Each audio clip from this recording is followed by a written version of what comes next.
இன்றைய தினம் தேர்தல் பணிக்குழுவை சந்திப்பதற்காக தமிழ்நாடு தௌஹீத் ஜமாத் சார்பாக வருகை தந்தோம். இதில் இஸ்லாமிய சமுதாயத்திற்கு ஏற்கனவே தமிழகத்தில் 3.5% இடஒதுக்கீடு இருக்கின்றது.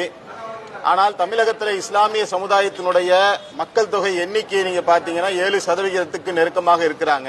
இந்த 3.5% இடஒதுக்கீட்டை 7% உயர்த்தி தர வேண்டும் என்கின்ற கோரிக்கையை நீண்ட காலமாக இஸ்லாமிய சமுதாயத்தின் சார்பாக வைக்கப்பட்டுக் கொண்டு வருகின்றது.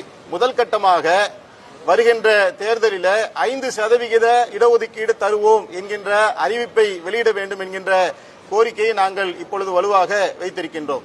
இரண்டாவதாக, இஸ்லாமிய சிறைவாசிகள் ஒரு பகுதியாக விடுதலை செய்யப்பட்டிருக்கின்றார்கள். இன்னும் விடுதலை செய்யப்படாத சிறைவாசிகள் இருக்கின்றார்கள்.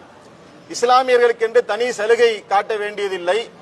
மற்ற சிறைவாசிகளுக்கு எந்த அடிப்படையில் விடுதலை வழங்கப்பட்டிருக்கின்றதோ அதை ஒத்து இஸ்லாமிய சிறைவாசிகளுடைய விடுதலையில ஒரு முன்னுரிமை அளிக்க வேண்டும் என்கின்ற கோரிக்கை வைக்கப்பட்டிருக்கின்றது.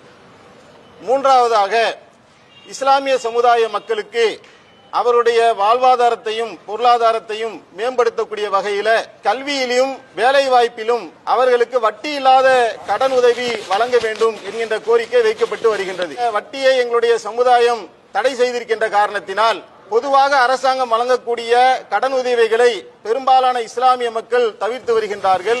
இந்த ஒரு சிக்கலை சரி செய்யக்கூடிய வகையில இஸ்லாமிய சமுதாய மக்களுக்கு வட்டி இல்லாத கடன் உதவி வழங்க வேண்டும் என்கின்ற கோரிக்கைகளை நாங்கள் முன்வைத்திருக்கின்றோம்.